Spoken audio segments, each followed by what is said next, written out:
Yo, what's going on, guys? My name is Chandler, or the Geek Slays, and welcome back to the Scuffed Ass Podcast, episode 4. Today, I got Judo Chop 80 with me. We're going to talk some sports, talk about streaming on Mixer, do, some of that stuff. Hope you enjoy it. Alright, what's up, Judo? What's good, man? Oh, just living life.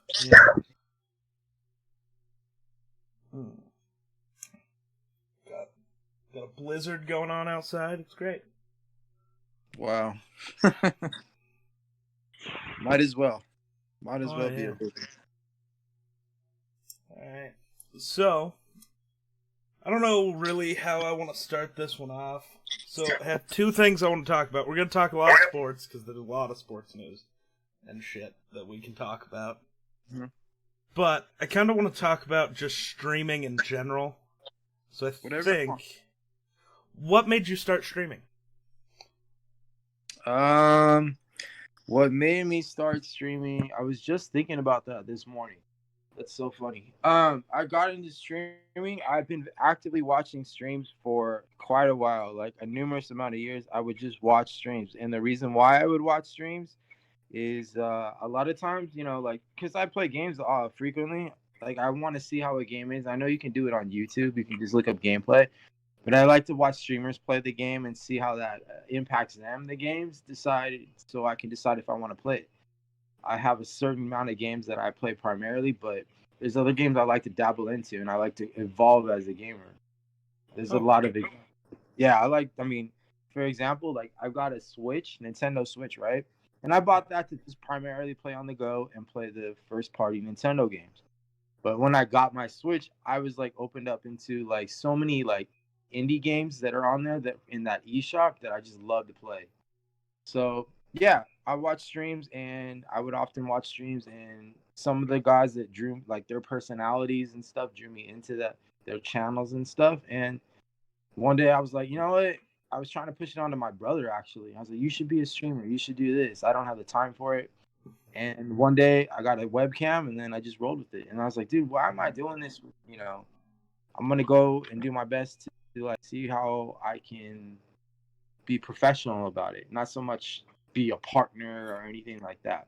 So that's the long story of it. All right. I think for me, it was weird. I always watch streams, but never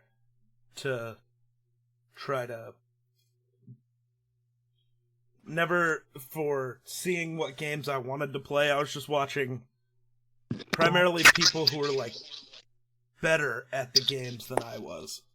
Mm-hmm. So, because I think there's a lot you can learn from people who are better at certain games than you, so you can try to get better at whatever it is you're doing, because I think you always want to improve. But then it was one of those things, it's like, yeah, I'm watching these streams and I love it, but why don't I do it? I love playing this game. I'm playing it all the time. Why not give it a shot, That's literally the point I reached. I was like, why not? Yeah. And here I am. Here you are. Yeah. Alright, so what made you decide to be the guy who... I don't know how to phrase this so it doesn't sound bad, but be the guy who wants to make sure everyone else is growing, and that's just as much of a priority to you as your own growth. Oh yeah, that's no problem. See, right now, like, I'm a month and a half maybe into this game, so it's like that's something you can say probably right now. I don't mind that,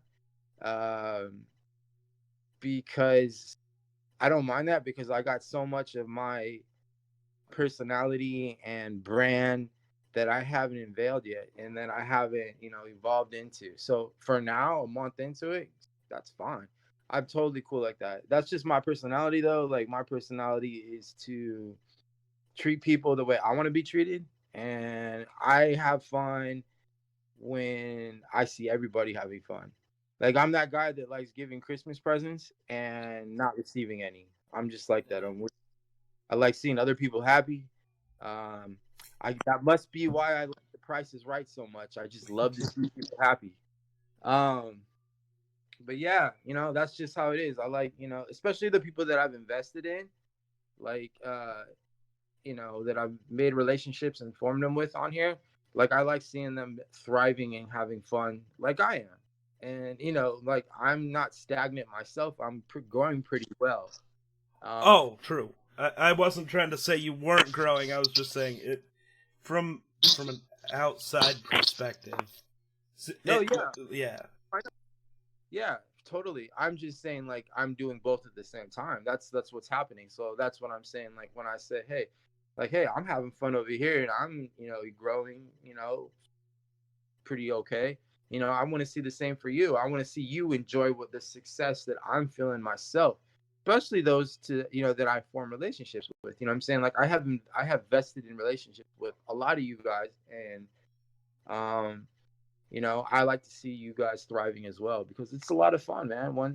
Meeting cool people. If I've connected with you over a duration of a time, like, you pretty much have the same kind of ideas as me, but your creativity and individualness is still there. So, I mean, we all want to meet cool people, vibe, have good times, and you know what I'm saying? So it's likewise for everybody else. And I get the same love back. Don't get me wrong. I'm not the only one doing it. I get a lot of support from a lot of people and a lot of love shown my way too. So I just try to push that narrative. For sure. So I had a point. So I think that's one of the things that has made me enjoy Mixer more than I enjoyed Twitch. Is I think the reason I never got any growth on Twitch was I never reached out and talked to other streamers. You were legitimately the first streamer I've ever had a conversation with. Oh, really? You and then Stu. It was you two. You were the first two people I'd ever had a conversation with. Yeah, that guy, man, I tell you, that guy's like something else, man. It's weird bumping to him like that because it's like he pretty much embodies the same kind of like approach I have too, and it's weird. Like, I wouldn't have met him if I hadn't been myself, and he wouldn't have met me if he hadn't been himself. And it's cool to see that other people are kind of like, I was on Twitch. I actually have a Twitch account, bro, but I don't. I never made an attempt on it. Matter of fact, I streamed prior to Mixer on there a couple of times, but it was just like, no webcam. I was just recording me hanging out. I wasn't really, yeah. So, yeah. I mean, I don't know. So I never made an attempt on Twitch. I don't know how that would develop. My approach has nothing to do with the platform. I feel like Mixer is very much embracing that, so that's why I stuck with it. Yo, Violent Ray, thanks for the auto host. So I guess he might not actually be here. Oops.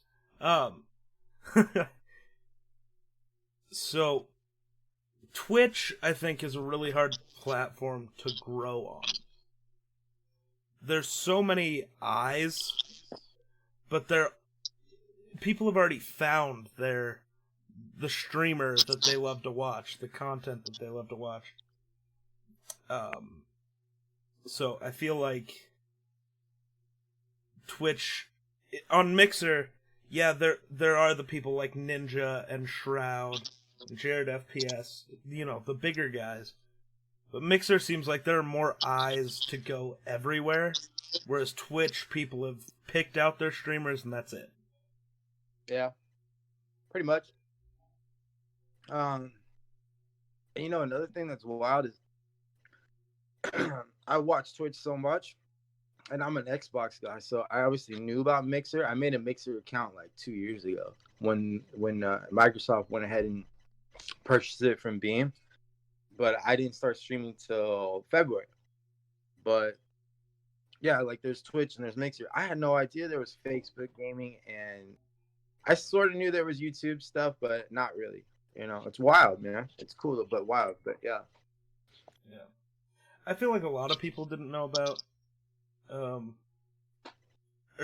like, a lot of people know about YouTube, but don't know about YouTube. If that makes sense? Like, yeah, like, I have a can I is this 18 plus like with the Oh, for language? sure, for sure. Yeah, dude, I fucking I fucking never knew. That's the thing though with YouTube. You totally like it seems like a lot more this is what I like about Mixer. I have the flexibility to not worry about, I should watch how I say this. Uh I mean, you get a little loose. You can be a little bit looser with copyright infringements and stuff, such as like playing music on your channel. YouTube's very much strict on that. Uh, the community here is the thing that's drawn me in. That's literally it. You know what I'm saying? For me, is that community of like I'm gonna be honest too. I'm gonna knock on wood. I haven't met one troll. I haven't met one toxic person on Mixer, and I've been interacting with tons of people. It's really wild to say that. That is wild. You I know, lucky huh? fucker. How about you? Yourself? 4 total. Okay. But It's, yeah, Okay. Anything that sticks out, you know what I'm saying? Or is this just something that you just occurred, you know? it just kind of occurred. There was one. It was a weird thing. I was streaming one night. We're just chilling. We were like 10 hours into a stream. Some guy just comes through and says, "Yo, this streamer is saying you did something on your second Discord," and he just keeps going off about how some guy's reporting me for doing shit. Yeah. I'm like, what are you talking about?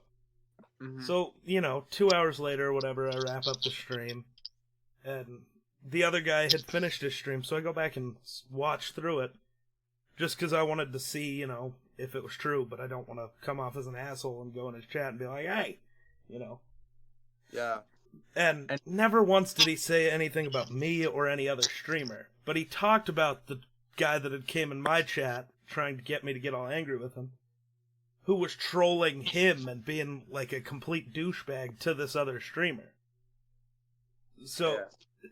I think it doesn't matter the platform. There's always going to be trolls and assholes anywhere. Because people are assholes. So that makes me think too, because I'm always thinking and trying, like my mind's like racing all the time. It could be like 3 a.m. I'm like, what the fuck's going on with penguins in Antarctica? Like my mind's like, I bump into some article. Like that's just how I am. So I'm always thinking, and like I'm thinking that makes me think right now. It's like, well, we're on a platform on Mixer where we don't get a lot of toxic people. We don't get a lot of trolling that often. And so when it hits you, it's like, how do you handle that adversity as a streamer? I know how I handled it, you know what I'm saying? But it's like something that's like kind of like, it's literally like pulling the rug under your feet. It's like something that doesn't occur much. So how are you going to encounter that adversity? And that's something I would ask some of my friends that are starting out as well. You know what I'm saying? Like, are you going to react? You know what I'm saying? Like, this is a professional platform. You're a brand. Are you going to conduct yourself that way? Are you going to brush it off? Or are you going to take offense to it and give it that reaction it's wanting? You know what I mean? Like, something to think about. See, I normally don't give it the reaction. Like, I'll read it and I'll be like, all right, whatever. And I'll normally let them know it's like, I'm not going to deal with these messages. You can stop and keep watching the stream, or I'm just going to ban you. I'm not in the mood for this, whatever. And then either they'll leave because I'm not giving them the reaction they want, or if they just keep going, I just ban them. I don't want my chat to be toxic. I don't really care so much about me. I'm toxic to myself. Yeah. But like, I don't want, them being rude to other people who come and chat, people I'm gaming with. If I'm co-streaming with somebody, I don't want them to have to deal with it, Yeah, you know what? So I'm still, like I said, I keep saying this so much. I'm still learning, right? I usually try, like when I started streaming, I would not pay attention to anybody big. You know what I'm saying? Anybody that's got a lot of followers and stuff, because I wanted to learn from somebody on my level. And I feel like going on to a chat with someone that I thought, like someone who can barely pay attention to me isn't gonna, help me learn. But as I've gotten a little bit more into this, I'm kind of dipping my feet a little bit more into those kind of channels. And I've met a lot of cool people that are on like the tier or two above me. and I've got some really cool advice kicked down to me about stuff like that, how to handle things. I'm still learning. I've learned some, like, this is what I do too. And you seem like a curious mind too. I would do this as well.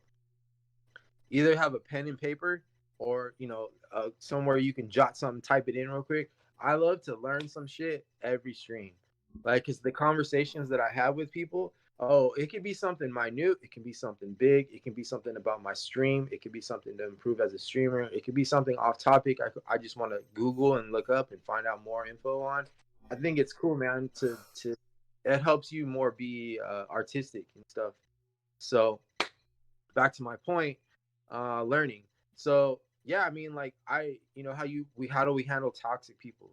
That's something that we don't really think about, but until it hits you, and you seem to have a good approach on it.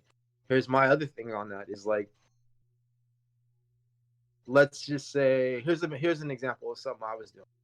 For me as a new streamer, right? I genuinely want to meet my followers, establish relationships, and I've done that one by one to the point where you've got a community of friends where we bump into chats, or we go into different streams of different streamers. We see friends, for sure, because of the established community that we have, right? So I take that serious, because I think that anybody starting off, that's your foundation, man. Your community. That's how you grow. That's your voice times 10.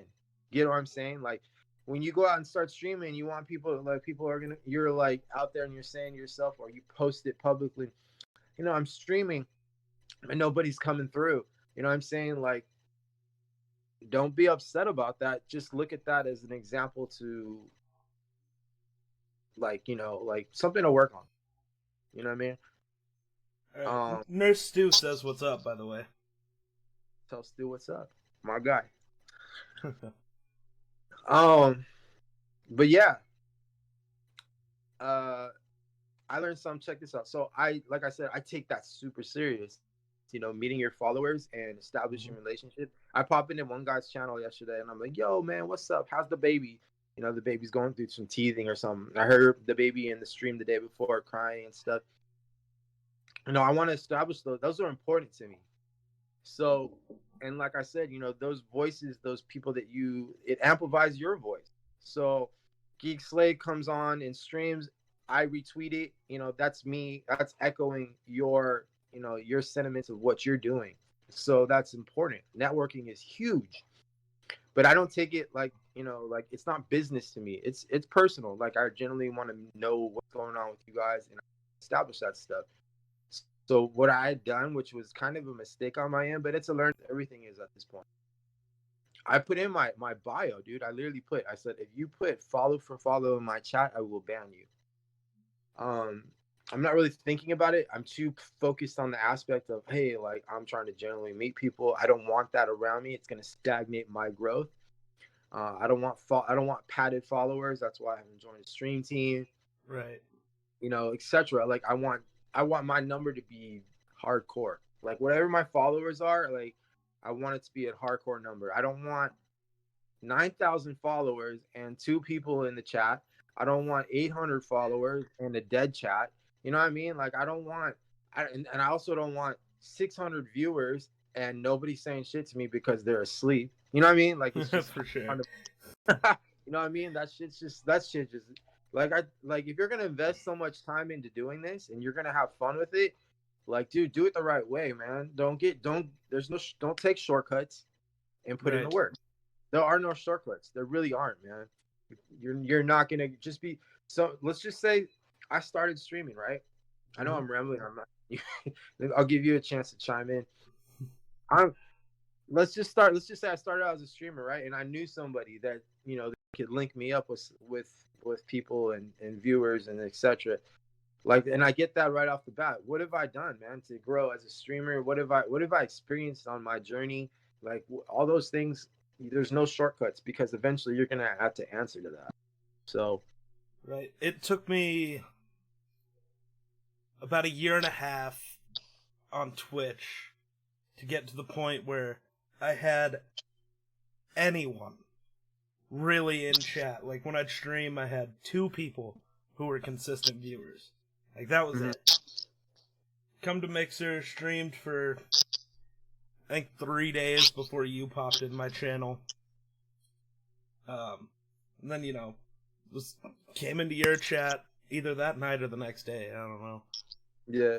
And just sat in there and bullshitted with you for fucking an hour.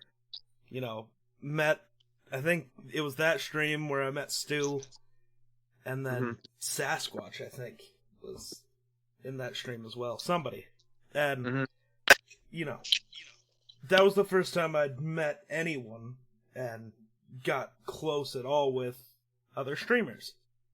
And to me, at this point, it's not like growing followers. That's cool. Like, I want people to watch my streams. I want people to watch my videos and listen to the podcast.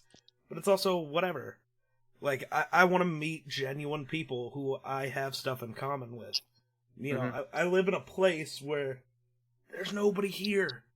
Like, I know there's one person that I truly know and am friends with that's around my age that lives within 30 miles of me. Like, so I want to, this whole experience is about, meeting people, becoming friends with people. The follower numbers, I think, are whatever. Numbers are numbers. It's the actual relationships that you establish that matter.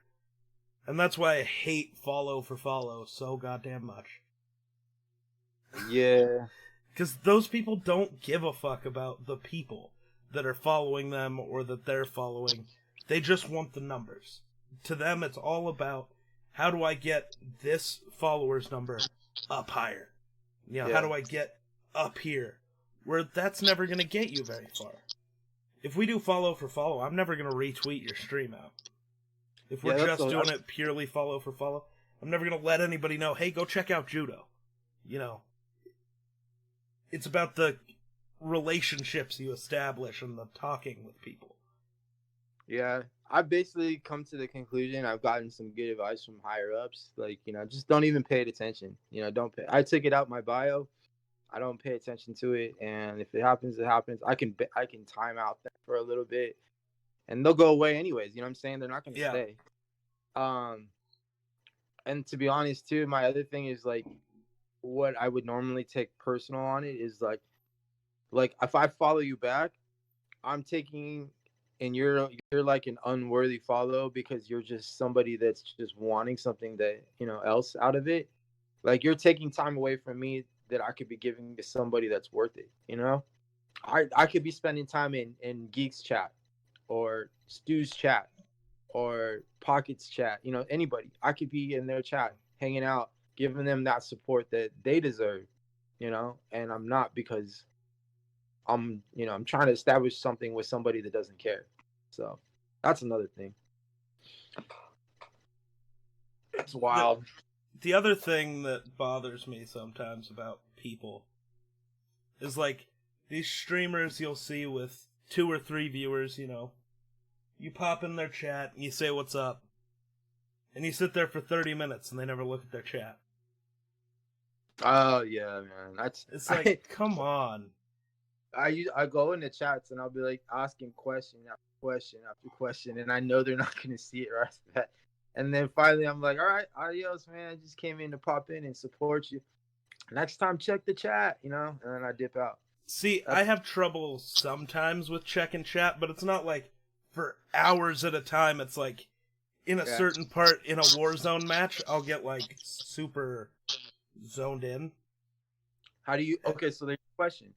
How do you fix that? How do you allow yourself to play Warzone the way dude, I know the same, dude, I'm learning the same thing right now. I'm zoned in on that game, bro. Like, how do you find a way to address the chat while doing that game? I don't know. I'll tell you right here, get a good mod, or 2 or 3. For sure. Get a good mod, man. You need to get, I'm learning that now too. And modding isn't just for everybody. Like, there's some people out there strictly want to be streamers, strictly want to be viewers, strictly want to be mods. Some people like to do that. And dude, God bless you if you can find that, because if you can find a good mod, man, I tell you, man, It makes wonders for your chat. You know what I'm saying? And at the Yeah. beginning, at these stages right now, it may have to be another streamer. It may have to be another friend. Be like, yo, hey, can you get me like like obligation in a way, like, hey, I'm on 6 to 9 every night. You got to be there with me. Like, you know what I'm saying? That's why you got to have multiple mods. Right. I have a singular mod right now, but he can't be on all the time when I'm streaming. Okay, well then, you know what I'm saying? How about maybe who's a streamer that you interact with a lot, on a steady basis where you guys can, do yourselves that favor. Especially not, there's not every like you go play freaking Fortnite, you're good with the chat on that. Oh yeah. You're great with the chat on that. But like, hey, there's certain games you do certain things with. Warzone, I'm gonna need more mods. I put that out there. I'm gonna need more mods. I got a really good one in Jake Plays. He does it for Grecovision as well, and he's also Stu's mod as well. But his name's Jake Plays. Yeah, I think we follow each other. Yeah, and I try to push that guy. And then I have a couple other people that pop in. And Pocket Rocket's a mod for me, amongst others. And I actually have my uncle as a mod. The sole reason why I love Star Wars, but that's another story. But yeah, so having a great mod, maybe have a friend do that with you as well. That's like another streamer. Like Pocket's literally doing that for me. I could do if you. Fuck it, man. I'll do it for you if you want. I'll come in occasionally, and I mean, like I said, like my committal time won't be forever, but if I come in, I'll help you out, no doubt. For sure. Yeah, Warzone's on a different level, bro. I know it seriously is, man, and I feel so like I've got so many things I'm learning off that game, and it's so awesome. Like I'm enjoying the game, but I'm co-streaming. I just had a chat with Stu about that, like how to co-stream properly with certain games like that, and all kinds of stuff, man. Like I don't play music on that game either, man. Like that game is all business. Yeah, I don't either, because normally I play music and I'm listening to it while I play. Yeah, on Warzone I can't do it. The Warzone it's fun. It's fun, man, and it's got an audience. So yeah. Oh yeah. Warzone's audience is huge right now. Bro, it's like the biggest game that everybody's connected with since I've been on streaming. Like, how many co-streams I've been involved in? Like, I've been on co-stream. I'll get out of a co-stream, jump into another. Like, I did that the other night. I literally had 4 co-streams I jumped into for Warzone all night long. So, that's nuts. It's nuts. Oh, man. Sometimes co-streams can get out of hand, though. What do you mean by that? Because I got some knowledge kicked on me firsthand yesterday. For sure. So, like, when me and Stu and whoever we're playing with, Popsook or, Sasquatch, whatever, our chats will get super popping, like to the point where all 3 of us have to be reading chat to get every message. Like, focused solely on it. Let me help you on that. This is what I got too. I had that yesterday. So I knew that too. I did a co-stream with Pocket Rocky, Stu, and me. And I was like, dude, like this shit's gonna be wild, man. How like we all like to chat it up. This is gonna be wild. And you know what I'm saying? Like people are gonna pop. We're rocking 20-something viewers. I mean, it was great for a Wednesday night. But the thing is, this is what I learned. I just told this to Stu today. This is what you need to do. Okay. The chat gets popping, right? And it's so wild, and you want to address it, and everybody wants to, you don't want to step on each other's feet. What you guys need to do is talk amongst yourselves as co-streamers.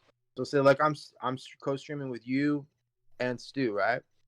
Mm-hmm. We know a lot of the same people, right? So we're all going to be fumbling over each other. We need to work together. We need to work transitions. Okay, so like let's just say someone pops in our chat. We're playing Warzone, right? Mm-hmm. We got 3 people, co-streaming to watch that chat, and we know most of the people in that chat. Okay, so say like such and such pops in the chat and writes, "Hey, I couldn't understand this part in the game. I don't know why I drop here and this happens, blah blah blah." Then me and Stu instantly want to jump on it. How about like this? Instead of doing it that way, go like this. Hey, This is Stu. I'm Stu for a second. We're talking a lot about Stu today. I'm Stu for a second, and I'm like, hey, what I suggest is, you drop on the back of Boneyard and hit that buy box, buy a loadout. Hey, Nick, or hey, Judo, Nick's my name. Hey, Judo, what do you think? You know what I'm saying? Work transitions like that where you guys all flow together. You know what I'm saying? Instead of fumbling or it's too cluttery, work as a team while you're co-streaming on that chat. Hey, Geek, what do you think? Have you found any success when dropping out at airport instead of Boneyard? Like, what do you find out of there? What do you think? Where you guys are all like as a team streaming together, because that's what you essentially are. You get what I'm saying? Yeah, I do. That's actually really fucking smart. Yeah, like, so that's what you need to do. I mean, you can work things out, and as you co-stream more, you can build more of a rapport working together on those streams. But transitions and like popping it one, bouncing it off each other is the way. Totally. And it gets everybody engaged. Because yesterday I did a co-stream with Pocket Rock and Nurse, and I just wanted them to have a good time. And I was kind of kicking back on things. I was scaling back. I wasn't my normal self. And that was cool because I wanted to play Warzone as well. And Stu knew everybody too. Stu was being Stu on the stream, chatting away. I had Pocket doing his thing as well. And I was kind of like, I was getting people in my chat saying, yo, Judo, wake up. Judo, like Judo, tell Judo to say something. Is Judo's mic me? Like, I was getting that all chat. Yeah. That's the way I am when I stream with Stu, because we both want to jump on it. But yeah. Normally, we'll either both jump at the same time, or he'll jump just a little bit before. So I just kind of play the game and let him go, and I'll keep an eye on chat and, respond to things as they come in, But sometimes it's just a conversation just with Stu, too. So I think you have to watch out for that, as like when a chat's happening. Sometimes people are just wanting to talk with the particular streamer they're there to watch. So they're just, having a conversation. And I don't want to step on anybody's toes reading those messages like where it's supposed to be, Who's that on then? That's on Stu. That's true. So Stu's going to get that interaction with it. See, that's a great way to network too. You're not thinking about that too. It's a great way to network. Hey, like, let's just say this. And I told this to Stu, and this isn't going to happen with Stu anymore. Watch, because me and Stu, like, we pick up things fast. I said it to Stu. I said, yo, we know 90% of the same people, but there's that 10% of people that I don't know from your end and that you don't know from my end. And that's a great opportunity to link you up. You know what I'm saying? Without saying it. Hey, for sure. And that's on me. So my 10% of people that I know that he doesn't know, that's on me to branch that over to Stu. Just that is with him. Like, I'm co-streaming with you, dude. Like I need you to be a part of this conversation. You're not absent. It's on me to transition or make those. Hey, Stu, what do you think? Hey, my buddy over here, such and such is working on something. Like, what do you think? That's on me to do that, to initiate him into. If I don't do that, that's kind of beats. Like, I kind of look at it as being selfish in a way. You know what I mean? And let's just say the viewer or the viewer wants to talk to only me, right? Yeah. Okay. I'll give them that interaction for a little bit of time, but at the same time, I am co-streaming, so I will involve Geek and Stu in those conversations too. So that's on the streamer too, and that's a balanced medium that you got to during that process. You're streaming, watching the chat, playing the game, and working with two other people you're streaming with at the same time. That's balance. That's a lot of balance. For sure. All right. Well, now that we're 35 minutes into it, you ready to get on to some sports talk? Let's get it. All right. So, all right, we got to start with it. What do you think about Tom Brady to the Tampa Bay Buccaneers? That's a lot of cheese, man. That's a lot of cheese, man. No state tax. He's got a lot of weapons there. They got some great wide receivers. A good young running back in Ronald Jones. A good tight end, and what's that big dude from Alabama? I forgot his name. They got O.J. Howard, and they also got Cameron Brate. That's who I is. Yeah, I mean, dude, like they're. Look at the numbers Jameis Winston put up last year on that team. You know what I'm saying? Like the passing, it's insane. Yeah. So he's got weapons there. He's gonna get paid $30 million. stay taxed. That's always good. Veteran coach and Bruce Arians, good coaching staff. My boy Todd Bowles on staff as well. I think I always thought he was going to go to the Chargers for some reason. I don't know. I But think everyone did. did they? I don't know. That's just my thing. I thought so. I thought Chargers. I know. Well, I wasn't sure. I for some reason rumors were saying like the Raiders were gonna push hard for him, stuff like that. But I mean, to be honest, man, what my initial thoughts are on that is like I can't believe he's, to be honest, because I really didn't think that would happen. And as a New York Jets fan, like I'm fucking loving it, but at the same time, it's kind of weird, man. It's kind of weird. All right, I forgot you're a Jets fan, so let's keep it in the AFC East. What about Stephon Diggs to the Bills? Do you think that matters? I think that's a great deal for the fucking Vikings. That's what I think. For sure. I think they fucking fleeced the Bills. Oh, yeah. Think about it. What did they get? They got like a first, a fourth, and a conditional fifth or something like that, right? No, a first, a fifth, a sixth, and a fourth next year. Plus a fourth this year is I think a fifth next year is conditional. Yeah. So that's like 5 picks for one guy. Who, the funniest part about this is, Diggs didn't like Minnesota because he wasn't getting enough targets, and when he did get targets, Kirk Cousins couldn't hit him when he was open. So he's going to a team that passes even less, and the quarterback is even more inaccurate. Dude, yeah, what numbers are their receivers putting out? You know what I'm saying? There's Right. That offense is a lot of dink and dunk passing. Dude, who wants to go to Buffalo on top of that? And I mean, they're a good team. I'm not gonna like select a team that their defense is pretty loaded, but I mean that's not an offense you're gonna put numbers up. You know what I'm saying? That's a running quarterback. Yep. You know, he'll dink and dunk but whatever, man. I don't know. Is he getting a new deal?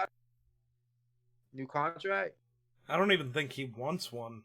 Just Really? last offseason with Minnesota, he signed a 3-year, $58 million deal. Yeah. He's like the 4th highest paid receiver in the league. Like, there's no way he wants a new deal. I just think he wanted out of Minnesota. He seems like he gets butthurt a lot.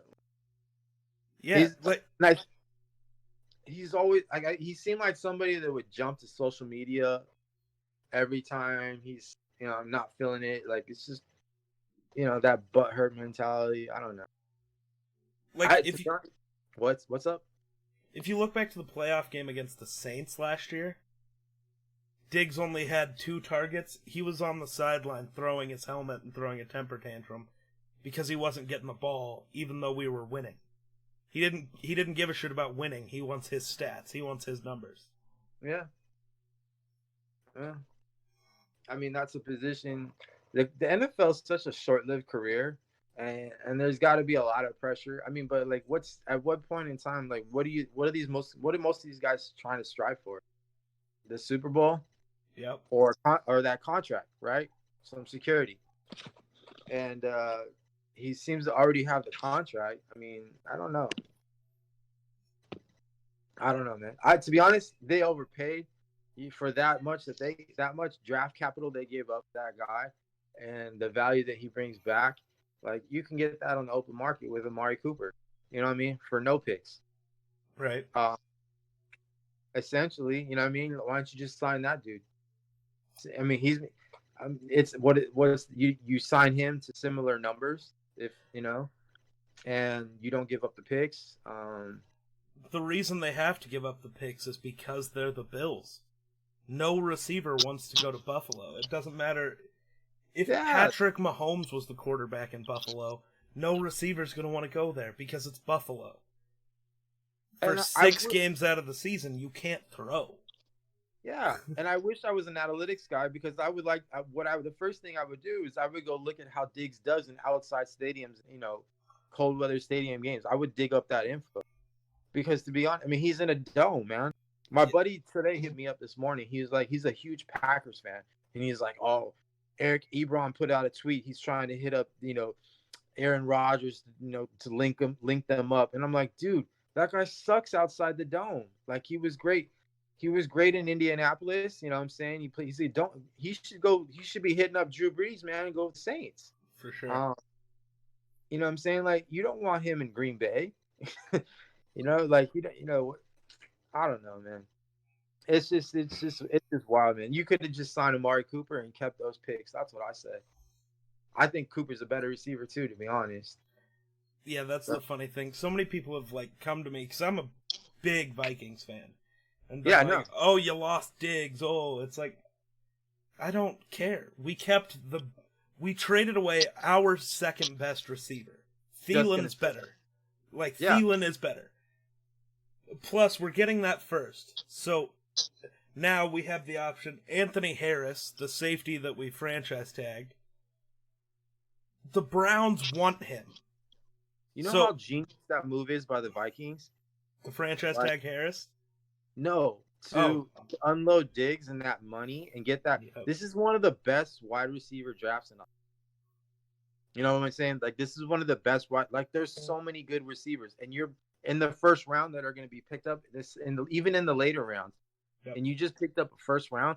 So basically you're resetting with a younger guy with less headache, with less money. You know what I'm saying? You free up money for other things, other holes you want to fill on the team. That was a genius move by the Vikings. They fleeced the Bills. Well, you see, there's also the other thing, too, where the Browns have been shopping both of their receivers, Juice and Odell. I don't really want Odell. Odell's too much, but... You want Landry? He's Diggs, but better. Yeah, I agree. Like, Diggs has put up gaudier numbers, but that's the Vikings offense compared to the Browns. Like, what pick is that one they got? What number pick? 20. I think it's like 19 or 20. Okay. So Judy's going to go off the board. Lamb's going to go off the board. Ruggs will be off the board by then. There's some dude at LSU. Why am I not remembering his name? Solid. There's a lot of good receivers that are going to be there that would be a great number 2 complementary role.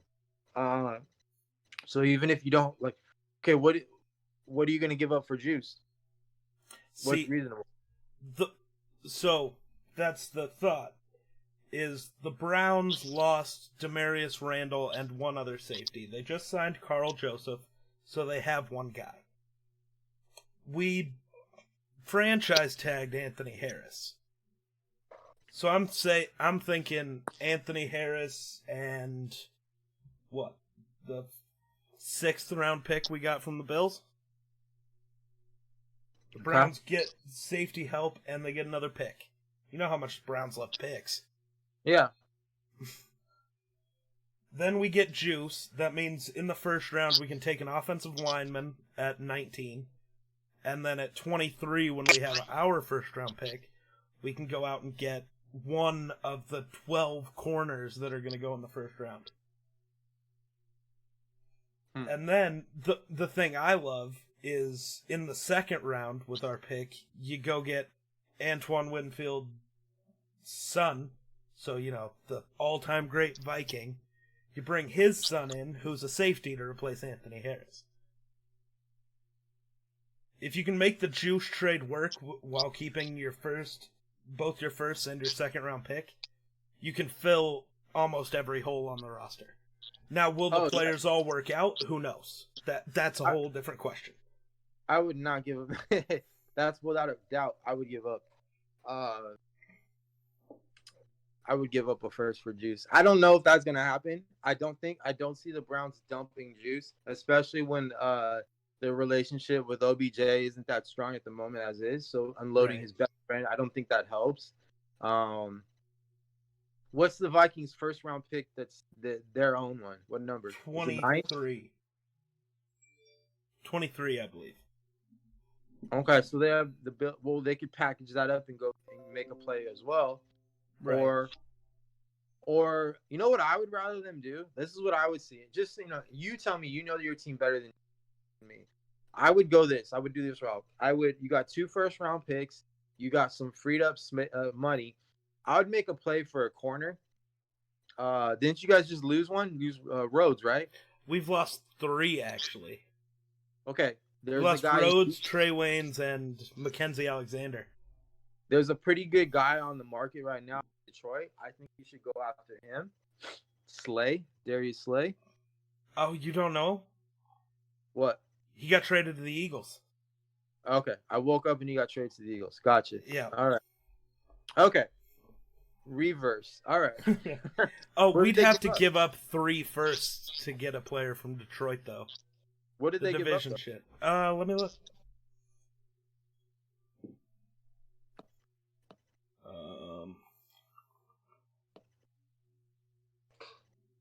Detroit sending the Pro Bowl corner to Philadelphia in exchange for a 3rd and a 5th. Yeah, that's what I would have gave up. Yeah. He's the CB. Yeah, he's the CB1 for sure. He's a for sure cornerback 1 on your roster. Oh well. So okay, well then you got holes to fill. You got money. But who's on the market? Ooh, at this point, I don't know. Let me look. Yeah, not really. There's not really. I mean, there wasn't very many corners on the market to begin with, so. You can go the trade route. I would keep those picks, and I would invest in those holes with the first round picks. You know, whatever. Let the draft come to you. I feel like guys are gonna slide anyways, but how are you guys at safety? Well, so that's where it depends, because we have Harrison Smith, who I'm biased, but I like to think I look past the bias most times. And in my opinion, he's the best safety in the league, but he's top 3. I don't think there's an argument for is he being a free safety or strong? Strong safety, I believe. Okay. I believe. Okay, so I'm on the Jets, and I got this really good safety as well over here. So Jamal Adams, for sure. I'm gonna argue that, but yeah, no, you know what? I like him. He's really under the radar. He's saying like he puts his hard hat on. I like that guy a lot. Harry the Hitman, gotta love him. And then Anthony Harris, Pro Bowler last year, led the league in interceptions. He's our other safety, but he's franchise tagged. So a lot of the rumors are pointing to Minnesota trading him. I'd prefer if we could just get him inked to a deal, because I know having 2 great safeties is more of a luxury than a need, but yeah. What's Minnesota about? Defense and run game. I think keeping Anthony Harris is a big deal. Yeah, and if you don't have strong cornerbacks, that's not. You might as well shore that up. You know what I'm saying? For sure. Yeah, the way to cover for not having good corners is a pass rush and strong safeties. Yeah, strong safety play. Yeah, well, you know, if you got the money, I would pursue that. Then, if I was a Vikings fans, I would. Now that you've unloaded all that money in Diggs, you know, is there anybody you got to re-up? Is Cousins still under contract? Yeah, we actually freed up some money by extending him for another 2 years. So Cousins is locked up. Don't know if I love that. My opinion for this offseason was super far-fetched, but I wished it would have happened. It would have been... So, I've felt like Tom was leaving the Patriots for the last 6 months. Like, I've known it since the season started that he was gone. Mm-hmm. Just too much writing on the wall for him to stay, you know? Yeah. So, you know, if Bill Belichick, it was always Bill wants to prove, you know, he's the greatest coach of all time, he didn't need Brady. So we trade them Kirk Cousins, and then we go out and sign Teddy Bridgewater back, because I don't think we ever should have got rid of him. Teddy's better than Kirk. I'm sorry, he is. I love Teddy, man. Teddy's my guy. He's the 4th Vikings player I've ever had a jersey of, but first real jersey, because all my others were fake from China. He had a brief tenure with the Jets. I like him a lot. Yeah. Yeah, he went to the Bears, right? 3-year deals. Was it like $20 million a year? No, he didn't go to the Bears. Oh, he went to the Panthers. My bad. Yep. Yeah, he was supposed to go to the Bears. The Yeah, Bears got Nick Foles. Yeah, they got Nick Foles.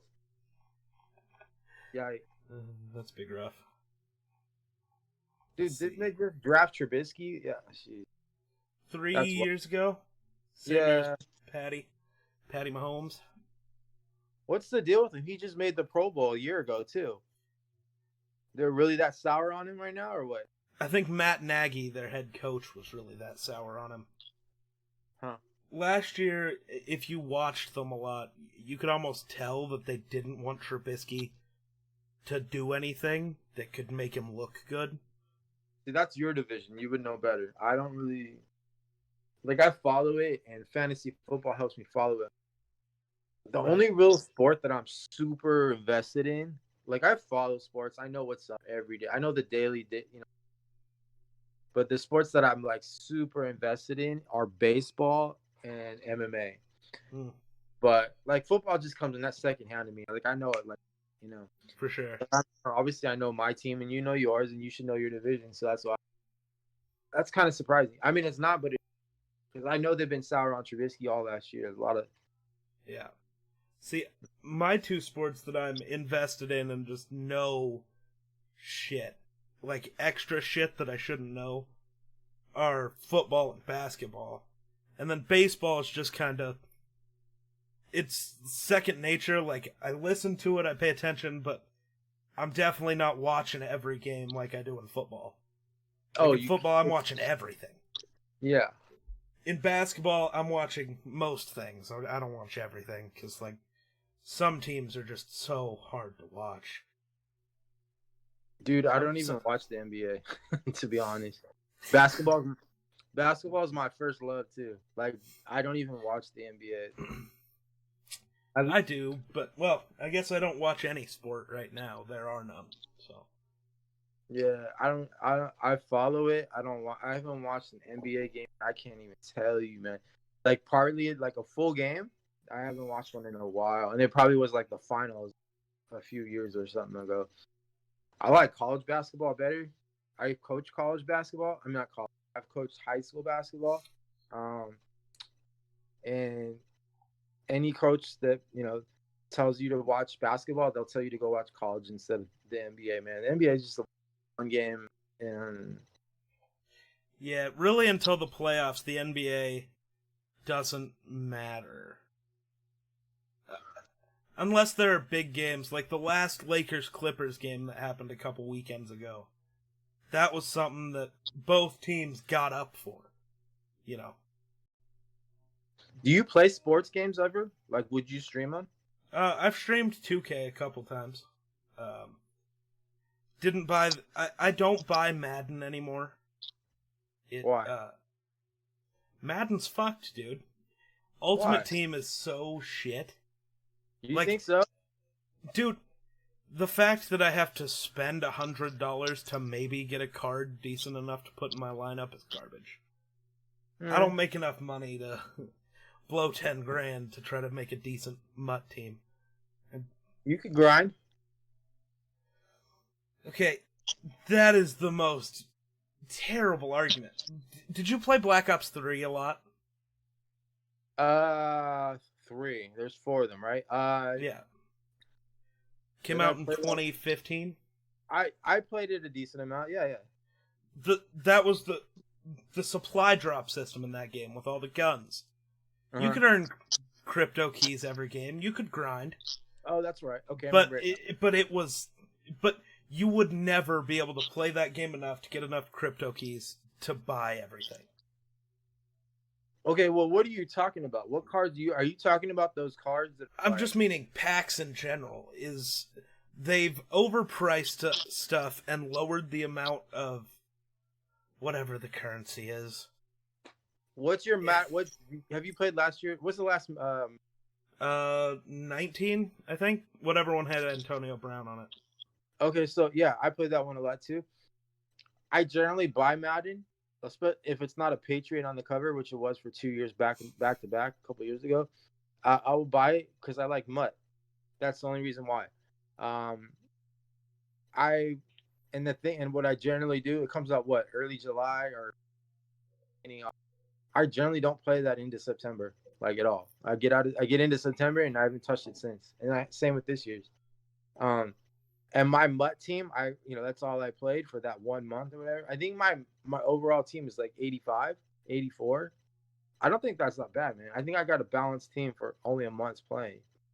But I get what you're saying. Though you need that one elite card. I forgot what they're called, but yeah. Right. I think NBA 2K is also really bad about that, but I think it's getting better with making it so there are easier ways to earn diamond and pink diamond and opal players. Bro, I hate 2K. Really? Why? I just don't like it, man. I get so bored out of that game. Like I've played basketball games my whole life, and like I'm talking like old. I'm older, so I can go into older games and stuff. But like, I just don't like. I love 2K on Dreamcast. I played the hell out of that. Was the first 2K ever. I think it was 2000. That was like so like innovative and like graphics on a new level. We're using the 2020. It was just wild. And then I tried getting in 2K again, and I just don't like. I got a buddy that plays it religiously. He's like, "Yo, my career, all this and shit," and I'm just like, "Man, I just can't get with it." I have it. I've got the last 2 years. My buddy got a free Xbox, and he gave me. It came with a code for it. He gave it to me. I was like, sure, and I played one game, and that was it. I wanted to play as Zion, so I tried it, and then I uninstalled it. And then I got the one last year with Giannis, and I think it was like $1 on. There was a sale for it for $1 in June or May, and I was like, yeah, I'll pick it. I'll hoop a little. I never liked it. It's just, I think it's because I'm not invested in my career. That's why. Yeah, I like my career. It's kind of fun. Like normally when I play Madden, I get pissed off at MUT because I'm never earning packs and shit.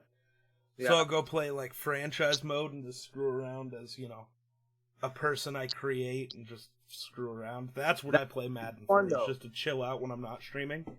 You have friends that play Madden, you can do a franchise mode like League. That could be fun. Yeah, I've done that before. That is a fun time. But 2K, I can't remember what it's called, but their version of Ultimate Team is the better version out of all of them. But my career, problem with it is how much money you have to pay to make your character be able to make a layup. Like, I've put in so much time with my character. I bought the $100 edition of the game. So I started out with some VC, so I bumped my character to an 83. He has 95 overall 3-point shooting and can't shoot. He's bad.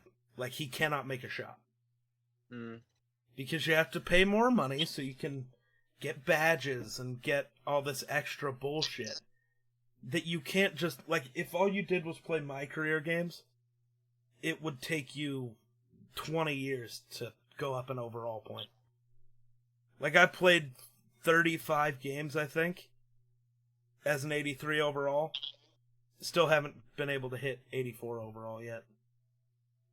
Like, you don't earn the currency to be able to upgrade your character and stuff at all. It used to be where if you got your character even a little bit upgraded to like an 85, your character was a god. Now they don't want to let you do that because, basketball. It's also hilarious. When you create a character, you can be good at one thing, that's it. You can't be fast and be able to jump and dribble and shoot. LeBron James doesn't exist. James Harden doesn't exist. Like, those people can't exist in the game. You can't make an overall good basketball player. Yeah, I mean, there's certain games that like, I'm saying all this stuff about 2K. I'm not really bashing it, but it's just not for me. Just like how for some people Call of Duty isn't for them, and it is for me. Like, a lot of people have thrown off of Call of Duty and since it once, all the, as everybody says, the flying and stuff like that, once that started happening, people fell off. But me, I've been with it since for forever, man. And I love it, and I love that Warzone bringing people back into Call of Duty. But yeah, I mean, I totally get it's the lore of 2K. So if you're a 2K player, you're gonna grind, and you will get that. But if you're not, if you're a casual player of 2K, you will get frustrated because you won't achieve what you want to achieve, and you'll say what you're saying. Even the people who grind it super hard don't like the game. Okay, that makes sense. It's just broken. Like they hate the way it is. Now a lot of these professional 2K players and these other people who do my career stuff, as part of their career, a lot easier for them to drop $200 to fix their character, because they'll go play in a tournament and win all that money back, or they'll make a video and get all that money back. But for smaller content creators, smaller streamers, people trying to make it as a pro 2K player, that's a phrase I didn't think I'd be saying 3 years ago. That's wild. Or just a casual player, you will never have a my career character that you actually enjoy playing as. Yeah, I don't know. I don't. My buddy, I should talk to my buddy. Like I said, he plays it. Every time I pop online, he's on that my career shit, and I'm just, right, man. And then the new one comes out, you know what I'm saying? In a few months, and like, dude, it's a reset all over. Yeah. I don't know how you can do that every year. I don't know.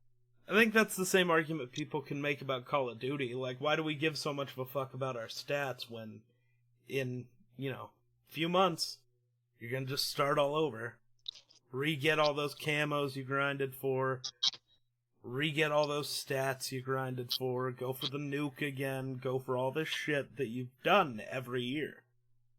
That's not how I feel. I just play and I'll grind, or I'll even put money into stuff for Call of Duty. That's the only game I really do. Just for the experience. Like, I don't feel like the only thing I feel when a new one comes out is like, oh man, like I'm not gonna probably play. Like, I'm not playing. I enjoyed Black Ops 4. I didn't enjoy Black Ops, but I actually enjoyed Black Ops 4, and I was still playing it up until the new one came out. Pretty much, I took a break in the summer, I think, for it, but like, I was still playing it, and I was like, okay, well, I know I'm not back, and I didn't. Once the new one comes out, it's just moving on to the next one. See, I think this year's Call of Duty has pissed me off, but I don't think it's the Call of Duty game itself. I think it's just the people who play Call of Duty now that piss me off. What pisses you off? So, like yesterday, the day before, I don't know, playing Warzone with people, and they go, alright, let's go check out some multiplayer. I'm like, I really don't want to, but alright. Uh-huh. We go, the entire map is just kids sitting, mounted around a corner so you can't see them, just pre-firing, doors. That's it. That's all this game is now. How do you fix that? Because Warzone's the same way, dude. Okay, this is what I do. I'm playing Warzone, and I got a teammate that rushes into the house. I'm like, yo, slow the fuck down. Wait up a second. There's somebody camping in that roof. I guarantee you, 9 times out of 10, there's somebody, just one person. We're playing trios. There's one person in that house on the roof, not doing shit, but waiting for you to come up those stairs. Like, slow the fuck down when you go upstairs, or when you go to a buy box, let's hurry the fuck up and get this loadout, blah, blah, blah, blah, a loadout drop. Dude, you get to we slide into the box, boom, boom, boom, boom, boom, done. That's right. Just how the game is. I don't know how do you fix that. I don't either. I don't know. There's always been campers in Call of Duty and that type of thing, but it's gotten so much worse. Yeah, I agree. I don't know why. I don't know what has caused that now. But yeah, people are playing team deathmatch in Warzone. Literally, it's like it's ridiculous. Yesterday, I was playing with Weapon X and one of my buddies. And we were in like a top 10 situation. We're looking around. We don't see anybody. We're like, all right, let's go into this building, get up on the roof so we can snipe. Because, that's like the only thing I'm good at in Warzone, if you haven't been able to tell. Like, when we played together, the only kills I can get are snipes. That's it. That's all I can do. I see your highlights, but I also saw you get that dub on the end there, too. That wasn't a snipe. Fair, but I'm just better at sniping than I am at other things, I should say. I'm not terrible at other things. I snipe. That's what I do. But, okay. So we're like, let's go into this house, get up on the roof, and snipe. As soon as I break through the door, there's a guy laying on the stairs. Just pre-aimed at the door. Like, that's where he's been sitting for at least 10 minutes, because we've been outside that building this whole time. Yep. But nobody had a heartbeat sensor or UAV, so we don't know he's there. We don't hear him, because he's just laying there. Sounds right. How is that fun for people? I don't know, man. It's definitely got to be a kid or something, you know what I'm saying? Like, oh, I got to get one kill. You know, I mean, I'm guessing. I don't know. But to be honest, yeah, I mean, how could you play that game like that? I'm just going to sit in this room and wait till the very end, and I'm going to win it, and I'm going to get a kill if somebody comes up and I'm pointed right at him. I don't know. I don't know, man. It's such a... Camping in Call of Duty is such a weak mindset to have. Yeah, I mean, I don't really play a lot of other shooters. I'm trying to as a streamer. Like, it's making me like I'm trying to get in. I keep saying I'm trying to get in Apex. I forget when it was. One of the days during the week, the launch of Warzone, there was an issue with getting on with the servers for me. So I was playing Apex offline. I could play that. Even Fortnite, you know, the viewer wanted to play that. I played that too. So I play other shooters as well. I don't know why Call of Duty gets it more than others though. I just don't know. Like, you don't see that in Apex that much. Like, right. On that level. There's always campers, but for some reason Call of Duty is just extra. I don't get it. I don't know either, man. I mean, maybe it's because it's that branded name everybody knows. The hardcore players know that we'll try other games, but Call of Duty's a big entity, so I don't know, man. It brings in gamers like that. Could be. I guess, man. I don't know. Camping's wild, man. Camping's wild. So I'm trying to find the tweet. Did you see the Ninja tweet? About the saying it's just a game is such a weak mindset. Did he delete Oh, yeah, he got a lot of flack on that. Yeah, I heard about that. Let me look it up. Yeah, I'm trying to find it too.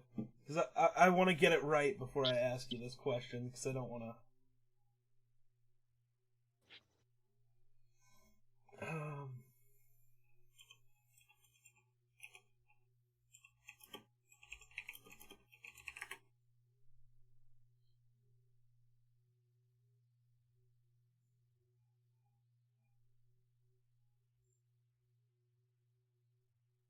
Yeah, he got a lot of flack. I heard about that.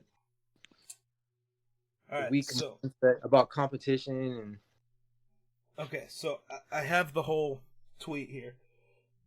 Somebody else had to completely tweet it themselves because Ninja apparently deleted it. No, I see it. It's right here. I pulled it up. Is it? Yeah.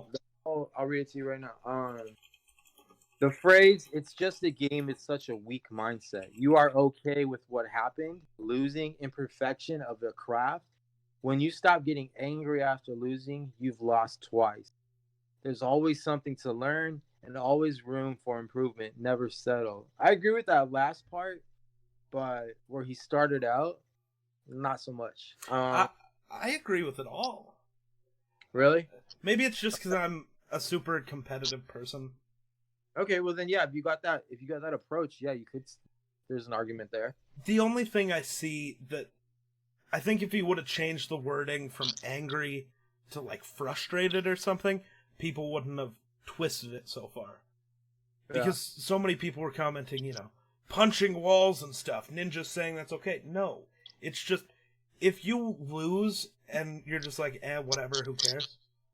you've lost twice. You've stopped giving a fuck about improving or learning, Yeah. or you're just settling for the imperfection at this craft.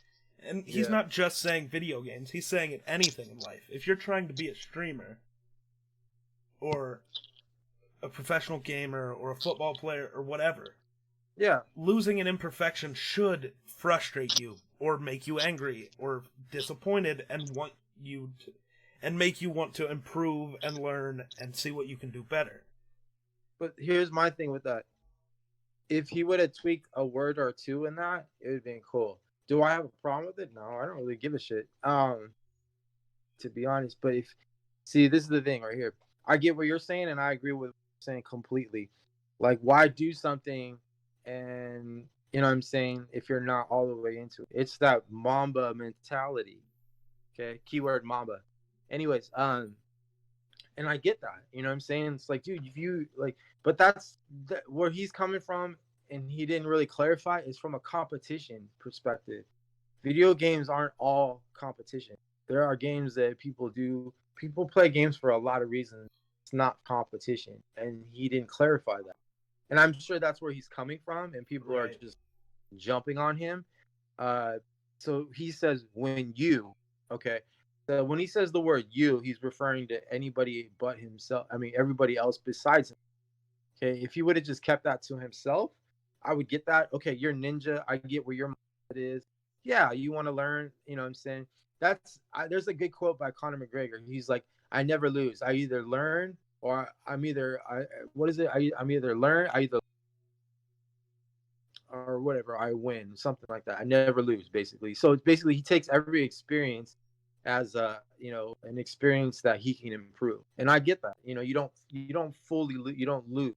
The result isn't what the result of the event, the result of you are. So I get that perspective, but like I said, it's just if he tweaked a word or two, if people wouldn't have probably gotten offended. He just said, hey, this is my mindset. You know what I'm saying? People wouldn't got offended. But like if you're not trying to be all digging too much into this, you would get it. I get where he's coming. He's a competitive player, and competitive players that play games such as yourself have that competitive mindset. Totally relate to that and totally like that, and I do too. I you know what I'm saying, when I'm doing something competitive, that's my mindset. Right. Like I don't like losing. I don't like accepting losing, and when I do lose, I want to learn from it so that I don't get, I can improve. That's all it is. Nothing wrong with it. But like I said, it's just the way he phrased it. He's such on a high platform, and he's such on a spotlight that he's gonna get picked apart of that. But to be honest, I don't have a problem with it. What about you? What's your thoughts? See, I agree with everything he said there, but that's coming from a place where, anytime there's a Fortnite tournament, I'm playing it. Call of Duty tournaments, if I can get into them, I'm playing it. Anytime there's a tournament, I'm trying. Because the competitive part of video games is fun to me. I think going back to what we said earlier, that's why I need more mods on my channel. Is because when I'm in a competitive game, at that point, the game is then coming first in my mind. Because it's a competitive spot. Now, whenever there's a slow time or whatever, I'm looking at chat, I'm reading chat, I'm responding to chat. I still get all my alerts coming through my headset, so, if somebody follows, gives sparks, embers, an actual donation, that all comes through my headset. I will still respond to that right away, but reading chat in a Fortnite tournament, I'll do it, but the priority at that time for me is the game. Because it's a tournament. It's a different thing. But I think a lot of people get that, though, too, because it'll say in my title, that I'm competing in this tournament. Yeah. Now, if I'm just playing a normal duos game, chat's first. I don't really care. Yeah. It's two different situations. Set up a mod, man, to monitor it, because you got to remember you're streaming. You're not off and playing a tournament. When you're streaming, you're opening up an audience to yourself to an audience, and if you're, that's part of streaming. Like, so if you're gonna do that, get a mod. Get a For couple sure. mods and have them maintain the chat, and you can bounce both. So yeah, I For mean, sure. I get it.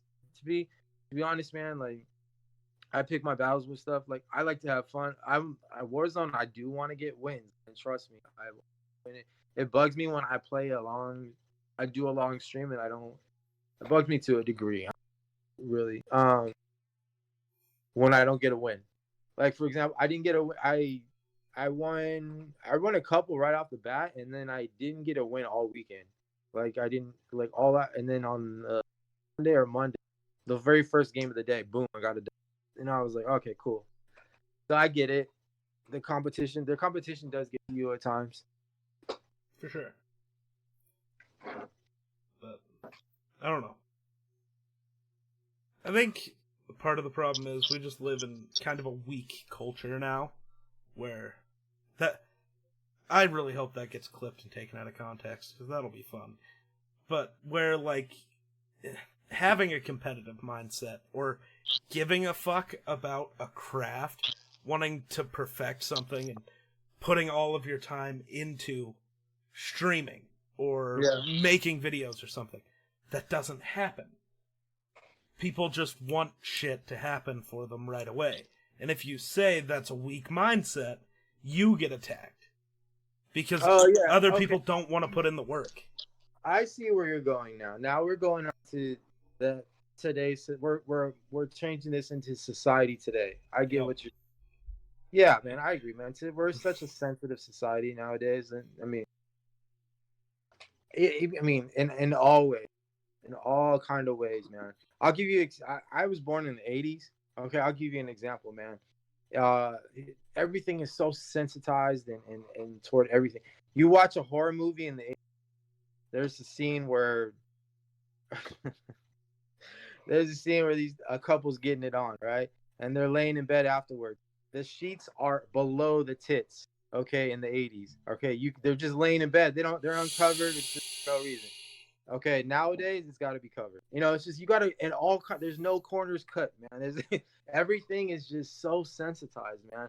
You watch a movie. Yeah, bro, I watched movies back in the '80s or even the '90s, man. Wild the things that they were saying, man. That everybody it would be such a headline if it happened. Wild, right? I get it too. I mean, what's the term that people are calling it? Snowflakes and shit like I don't know, man. Like just PC culture. Everything's got to be here we go. The politically correct. Yeah, the whole PC culture. I get what you're saying, man. Like it's just everything gets attacked and everybody's attacking everything, and it just becomes a bit overload. Just like why can't I get where you're coming from now? I get why can't you be aggressive? Why can't you? I get that mindset. Like I said, my only thing with that ninja quote was that he spoke like as if he was speaking for everybody, and I know he wasn't. And he also is on a platform where he plays a game that little kids play. So parents are going to get outraged and they're going to make a fuss about it. And you know what I'm saying? It's going to be so I get that. I'm excited. Great replacement. Doesn't mean I agree with it, but I get it. Yeah. But PC culture, man, that's just wild, man. It's definitely my thing, but I adopted. My bigger issue is telling jokes has become a thing you have to step around. Like, you have to...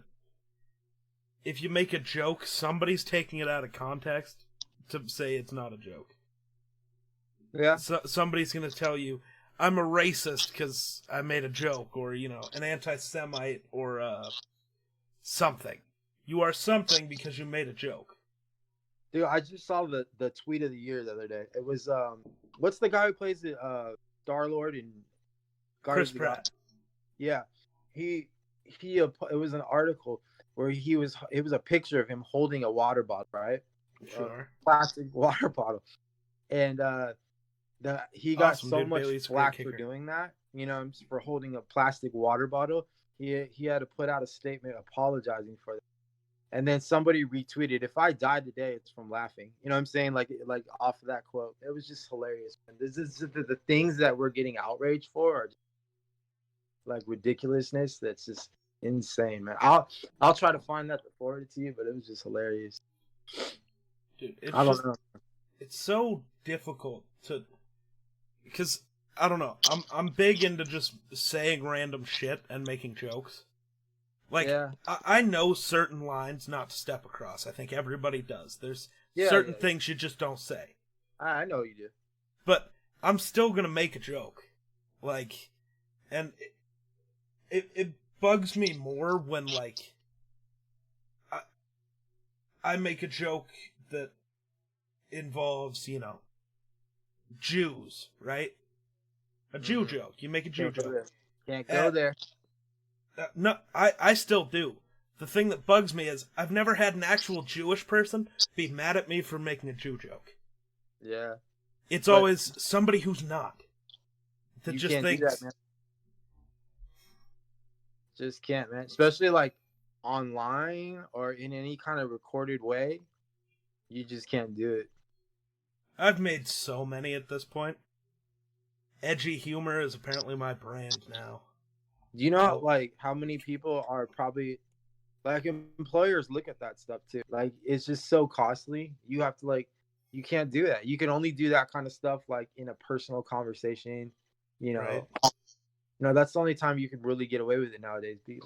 Because always nowadays, like you gotta in the back of my mind, I gotta watch say to a degree. I'm not really focused on that, but you still got to do it, man. It's just how it is these days.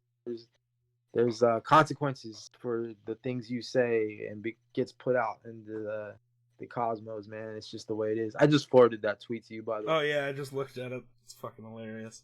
Yeah, I mean, it's this shit's just fucking nuts, man. The PC culture is just it's getting to a level, but things run in a cycle, bro.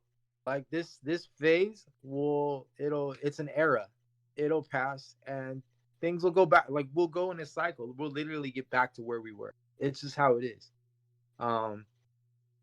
It's just the nature of things. You know what I'm saying? That's just from my own experience of looking at things. Like things it'll cycle back. For sure. It's frustrating. I mean, has anyone ever said that the best joke they ever heard was a knock-knock joke? Or something really stupid? Have I heard some? I can't say I heard that. Like, most people's favorite jokes probably would offend someone. Because comedy is supposed to be kind of offensive. And don't the go darkest there, shit is the funniest shit. Don't go there. I really like the fact that comedy is the one thing. Well, I'll hold on. I'll make a comment. But comedy is the one thing that should be off. Like that's the one with this PC stuff. I forgot what comedian he made a comment after Kobe Bryant died. I don't know if it was a bit. I don't, either or. And he got pulled off of his he got pulled off of a scheduled performance because of it or something. I feel like comedians, that's the only place of like a safe haven for breaking the barriers when it comes to comments, PC culture. I feel like that should be left alone. Comedians, because that's a trait that, I mean, it should be left alone.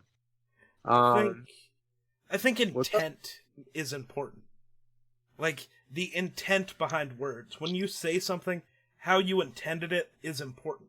Oh yeah, context is like if you cut any clip of any joke I've ever made completely out of context, it could sound bad.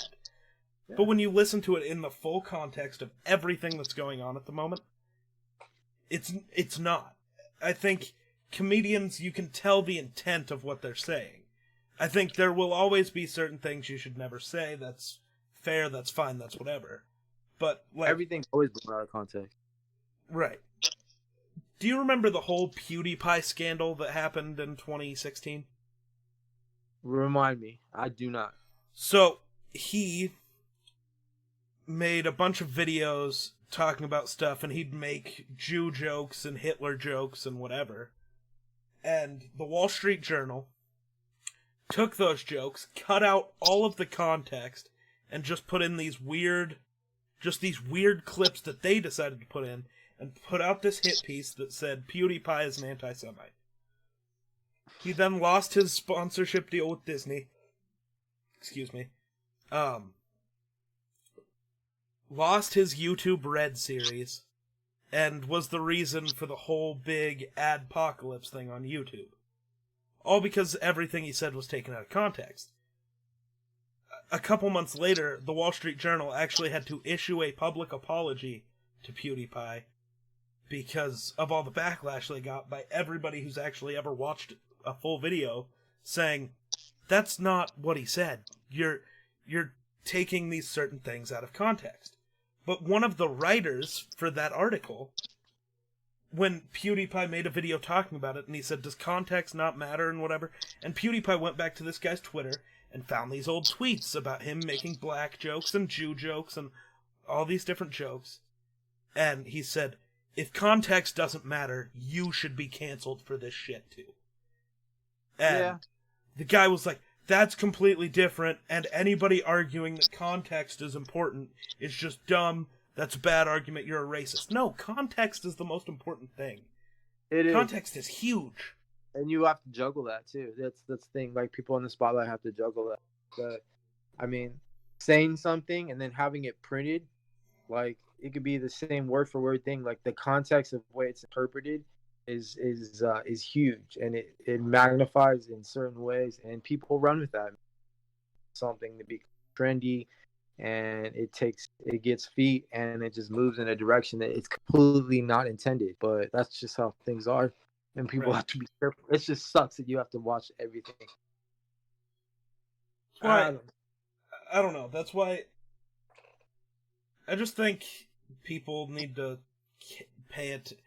It's not so much the people making jokes that need to pay attention. It's just people. Me and you, when watching somebody, have to pay attention to, okay, what is the intent? What is the context behind the joke you're hearing? What is the whole thing? Now, if somebody just says, it's where's your heart at? You know right. what I'm saying? Where are you coming from? And yeah, man, I totally get it. And it sucks that you have to be that way. Most of the time, I still just don't give a fuck. I'll make a joke. And then, if somebody gets offended by it, I normally just go, why? Yeah. And then you start to hear their side of the story, and you just ask, does context not matter? Because never once have I just said, kill all of this thing, or, fuck this group of people, or, whatever. It's always just a joke, and you can tell by the tone of my voice, by the way I'm saying it, that it's a joke. Yeah. And I think that's important. I get what you're saying, but I also see it as like, hey, like, if I were to say something on stream, and it might offend somebody, I don't expect you to know where I'm coming from or where my heart is. So if you feel offended by it, if you could potentially feel offended by it, I'll reserve my comment. If I was gonna say something that I feel like I'm offensive something, and I would keep it private. You know what I'm saying? Like, I don't need to say it online where I have an audience. So, and you know what? To be honest, for myself speaking only, I generally don't care enough to say things like that anyways. Like, some people like to crack jokes and things like that. For myself, I'm so like, I'm weird. I was telling my partner the other night, I'm like such a weird blend of an introvert. Like, I'm just to the max on podcast, man. And good time talking judo. As a whole, like, I just don't.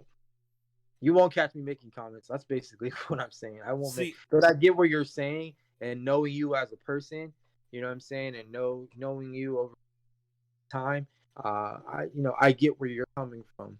But a stranger probably wouldn't, and you gotta. Right. That's the balance. Like, if you go back ever and watch, like, some of my older YouTube videos, most of the clips aren't gameplay. They're just me and whoever I'm playing with making jokes about something. Whatever pops into our head, we're just saying it.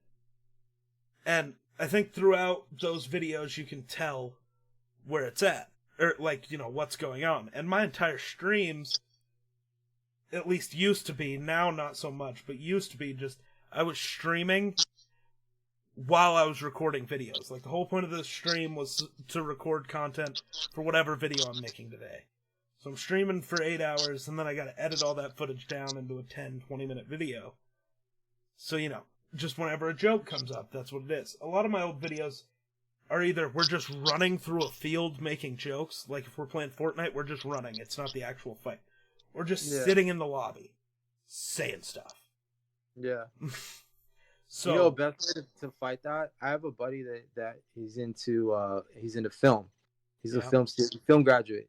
And he told me this, and I noticed this in movies too. When the movie's moving so fast and they don't address a certain point in the movie, there's a term they use in one line of dialogue. So you can address this with your jokes and your approach too.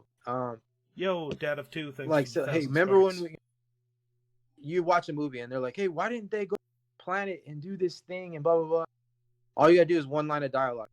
Hey, remember when we went to the planet and we got that? That's it.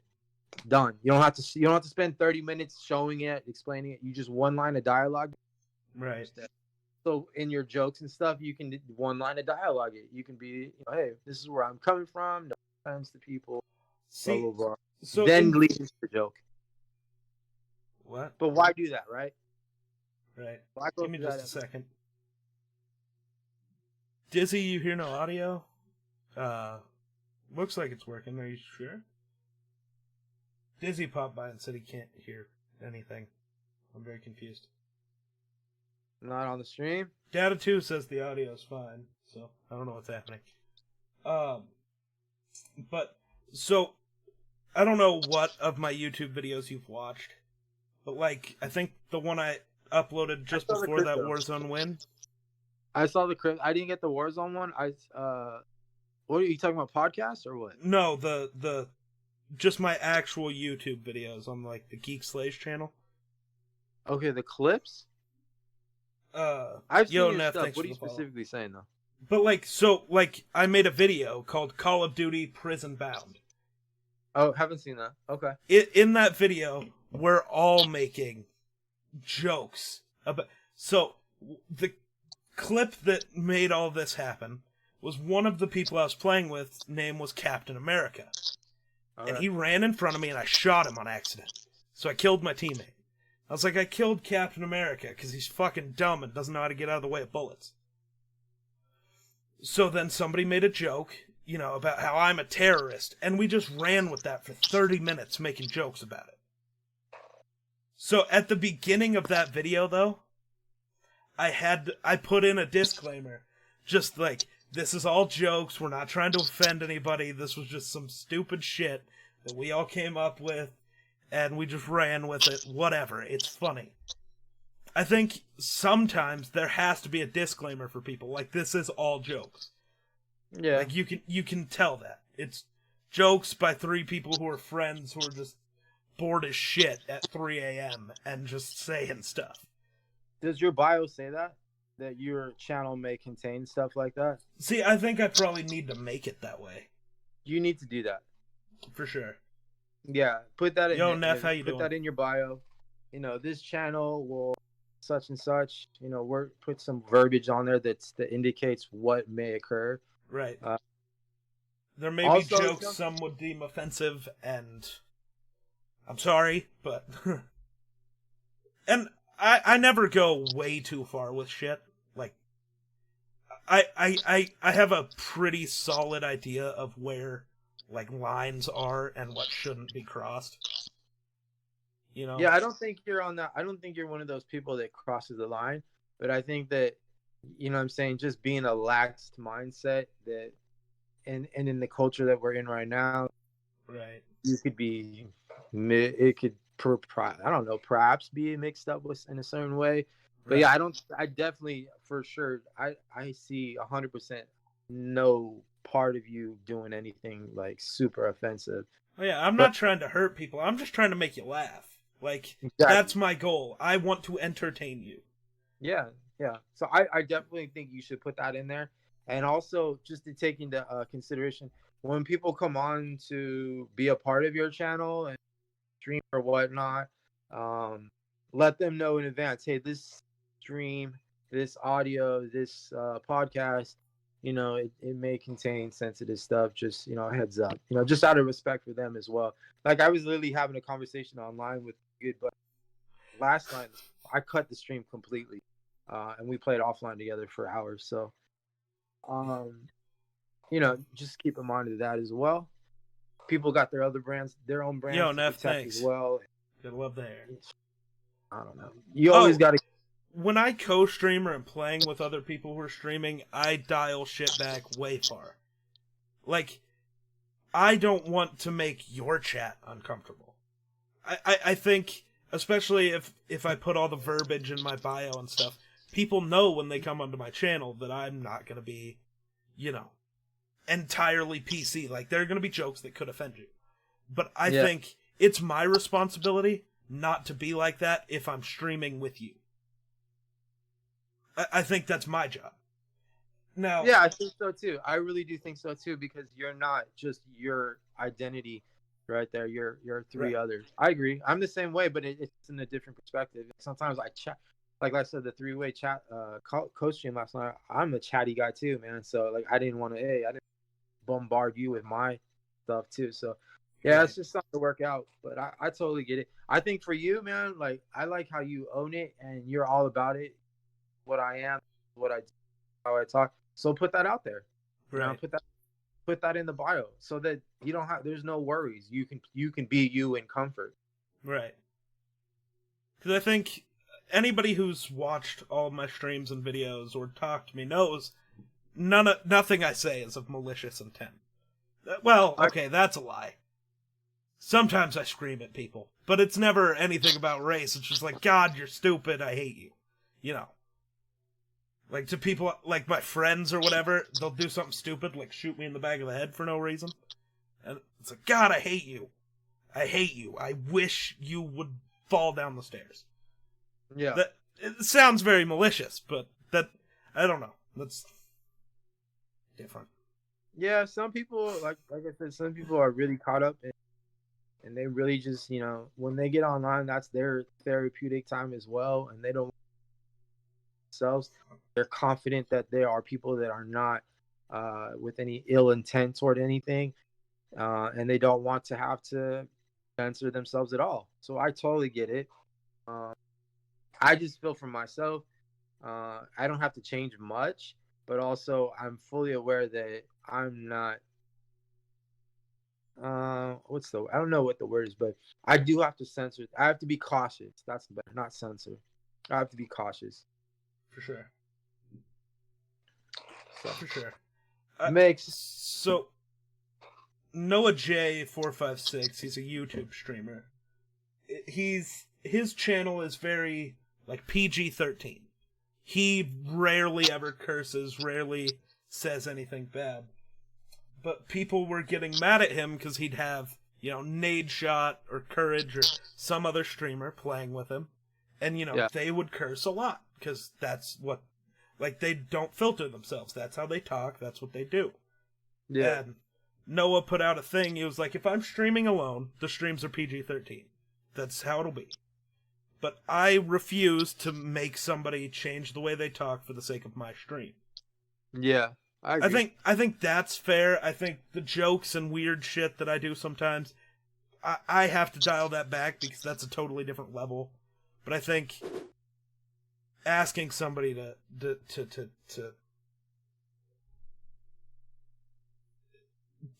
change completely the way they talk is different. I don't think it's that. It's just you got to remember that when you collaborate with somebody else, it's not just you. No, we're just talking about for that us, purpose. The way we are, what we stream. I don't know. Maybe talk about it ahead of time before you do a collab. Maybe you don't want to change yourself. Maybe it's Mr. Rogers and Stern doing a collaboration work because they're two sides of the spectrum. So. Right. Yeah, I get what you're saying, and that's a medium that you should probably work out with that person you're collabing with. For sure. and that's a professional thing to do. Like that's something that I'm learning as well. Like when I collaborated last night in my co-stream, like it was a learning experience. I've done co-stream before, but like on a higher, with somebody that's gonna Yo, Dad, thanks for the 1,000 sparks. draw a lot of people that are the same and as the me. other 100. Like working with them, that was what I had to work with kinks. And then I, like I said, I recapped what we do today this morning, and the next time we work and collab together, it's gonna be different. You know what I'm saying? It's gonna go with it. So yeah, like, and it's just a different sense. Like with you, you're just, hey, like, how's the way I can collab with you where I don't have to dial it back and not be me. You know what I'm saying? Right. I think that's important for sure. The cool thing is, I think most of the people, at least that I've met as streamers that I can collab with, they're not worried about, cursing. I'm always going to be sensitive about the other shit that I do. Like, I'm going to keep that to my channel. Unless I've talked with the person before and they're just like, whatever, make the jokes, I don't care. But I don't want to put anybody else in a weird position. Like, I'm confident with my position, my channel, whatever. I can deal with whatever comes from the shit I say. I don't want to put... If I'm co-streaming with you and I make a joke that somebody gets offended by, I don't want that to hurt you. Whatever. If they don't like it and they don't like me for it, that's fine. Whatever. I can deal with that. But I don't want to hurt other streamers. Yeah. Hey, shout out to the chat, and there's Dado in here. Oh, yeah. I've been just muting myself in the call and talking to chat. I don't know. No worries. I see you, man. Notice that, because I don't want to interrupt you. Judo chop. What's up, Dado? Yeah, man. I totally. I'm never changing, bro.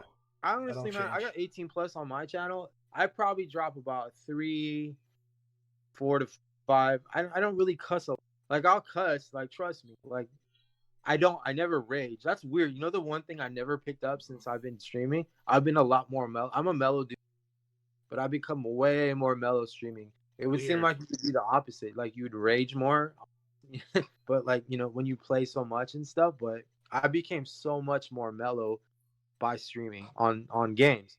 Like Call of Duty, when I played multiplayer, all like that, when it first came out before I was streaming, I would get so frustrated at times. I wouldn't like break controllers or nothing.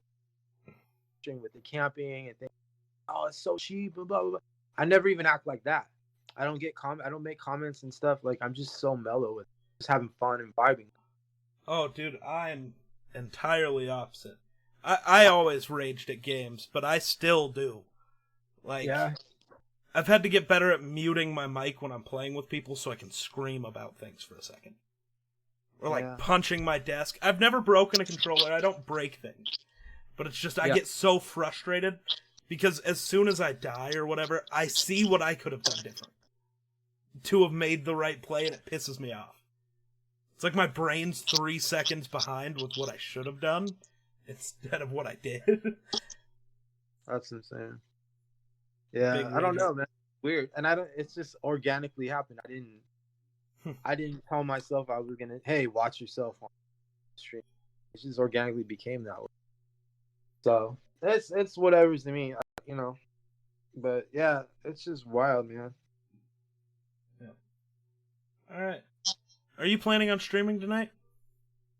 I do plan on streaming. I have a lot of free time with all that's going on in the world. I'm on paid leave from I work multiple jobs. My main is on paid leave right now, and I will be on that late of Warzone.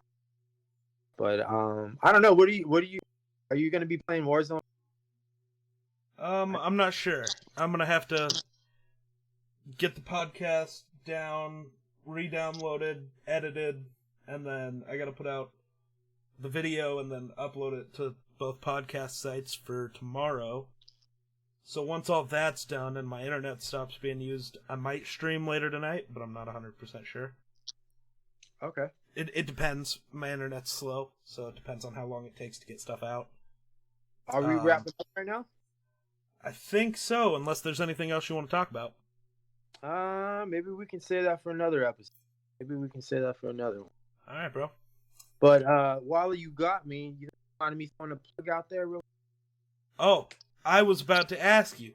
Tell the people where they can find you. Tell them what you're all about. Plug yourself, bro. This is the one and only Judo Chop on Mixer. At judo underscore chop underscore 80. But what I'm just really kind of letting everybody know, secret project. Yeah, I've been working on. I like I said, I got a vision that I'm working. I'm never stagnant in the present. I'm like, I dropped a video prior to Warzone coming out. Yeah, just let you guys know, I've been working really hard for the past 3 weeks to a month on a big project with Nurse Stu, and we're going to be making that public probably within the next week, maybe sooner. I'm waiting on some stuff to be done, but yeah, it's a big deal. Just be on the lookout for that big collab project. We've been doing this for a month.